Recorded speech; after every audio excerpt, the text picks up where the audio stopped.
pretty crazy. That sold a lot of records. I'm so proud of that whole project, and you know, also just like making that soundtrack was like it was my baby, you know. So that's been pretty cool.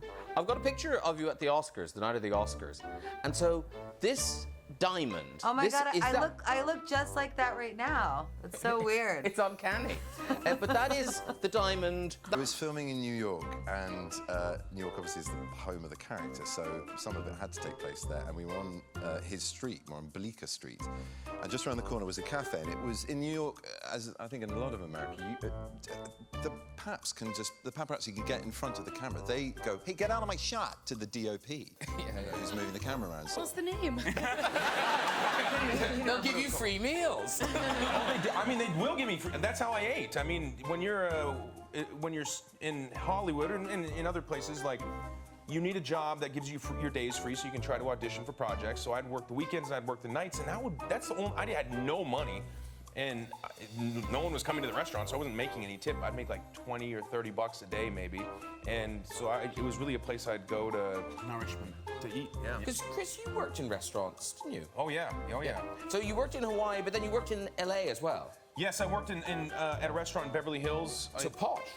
It was. It tried to be. It was it was a terrible restaurant, and it was just awful, and I was a major contributing factor to how terrible this restaurant was.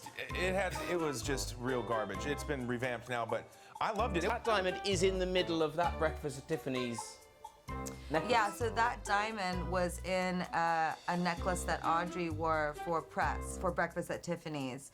And then the diamond was put into a different setting, and it's this priceless diamond that Tiffany's had, and they offered it to me to wear at the Oscars, and I was, you know, the street kid in me from New York was like, hell yeah, I'm gonna wear that big thing.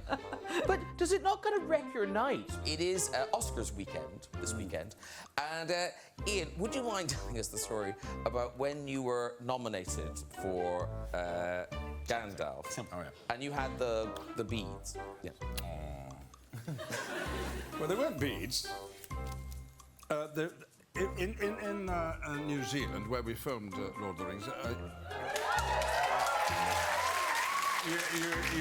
if you're lucky, when you leave, you're given a piece of green stone carved, and you wear it often enough, and your chances are that you'll get back to New Zealand. That's the idea. And it'll bring you a bit of luck. So when those films were nominated for something like 20 Oscars on that night, everybody from New Zealand was wearing their green stone, their punami, they're called. Oh, that's adorable. Well, honestly, It's so sweet. You know that. I never, as I said, I've never made a movie before. It was the first movie I ever made. And so I thought, I don't really feel worthy of this. So I stuck it up in my attic for a while. It's now beautifully displayed in my office. Oh, that's adorable. Yeah. You walk in, floodlights come on. Yeah, no. But I did keep it up there for quite a while. Reese, yours is nicely displayed? And when we're on the red carpet going into the ceremony, I met Maggie Smith. Hello, what are you here for? I said, well...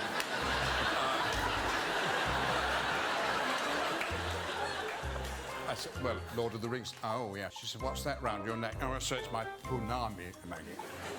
Oh, your punami, what's that for? I said, well, if I wear it, it'll bring me luck, and, oh, very nice. And we went our separate ways, and you know it lasts for 3.5 or 4 hours, you know, don't you? Oh, yeah. Oh, God, you sit there and sit there. Make it into the doorbell. And I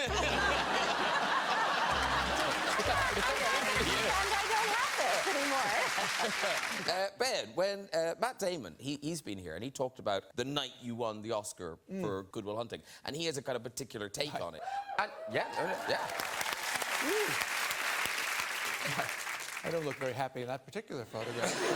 I You don't assure look you I thrilled. was. He looks Matt thrilled. looks drunk.